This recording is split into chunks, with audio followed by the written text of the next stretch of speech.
I want to lose everything, have everybody shit on me, say that I was a farce the whole time, see how everybody else was better than me, I was the joke, make fun of all the people that bought into me, all that, and then just rise back up and fucking tell everybody go fuck themselves. Like, I'm into that shit.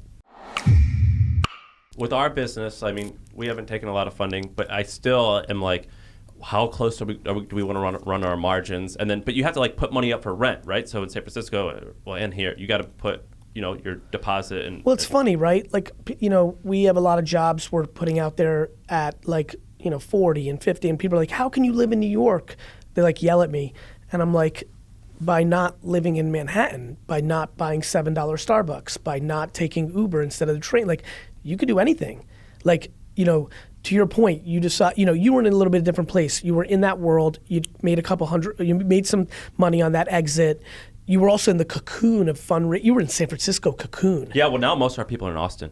Exactly. Like, you know you from mentality of St. Louis and Nashville, and you know you as the person that was living in a cocoon of San Francisco. Like, you could do anything if you're willing to not be entitled, if you're willing to be practical. This is where Americans get caught with immigrants all the time. How can this happen? Very easy. Like, you live humbly as fuck, you save money, and you then deploy that money. It's not super complicated. You did it, I did it, my dad definitely did it, and like a billion fucking people have done it in America over the last 100 years. It's that people are impatient and insecure, and so I mean, that's how we did it. And like, so were you running? We didn't pay rent for the first 2.5 years of the company. Were you guys running? You guys were running on a slim bank balance even for a couple of years. Yes and no. We didn't pay rent, again, because I bartered, I asked, like, you know, I already had a little street cred because of my wine business, so I was able to use me a little bit, so that's true. I just think that when you have like 300 employees, it's like, shit, like. Yeah, but by that point, we had, you know, at 300 employees, we were doing, you know, $87 million in revenue. Like, you know, at that point, you're balancing.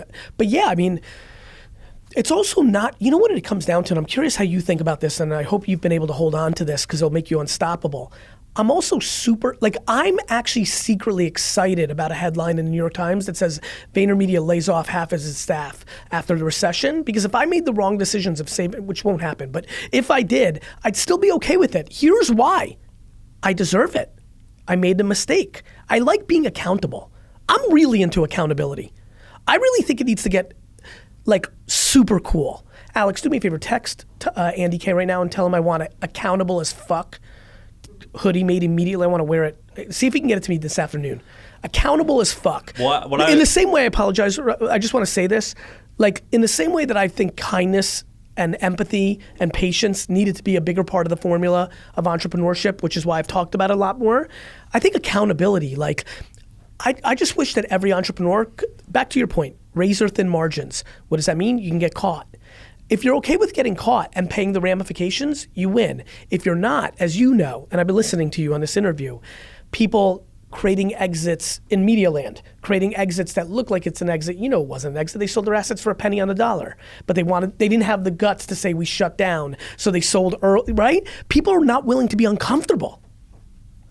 I'm willing to put my own cash back into VaynerMedia if I fucked up.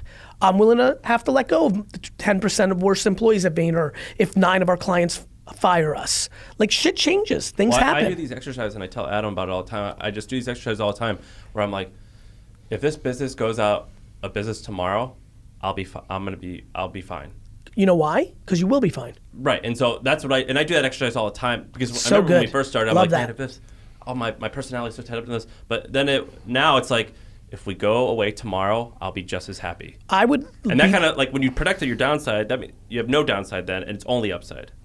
And so that's kind of how we discuss it. I've said it a billion times, and I'll say it again. I want to lose everything, have everybody shit on me, say that I was a farce the whole time, see how everybody else was better than me, I was the joke, make fun of all the people that bought into me, all that, and then just rise back up and fucking tell everybody go fuck themselves. Like, I'm into that shit.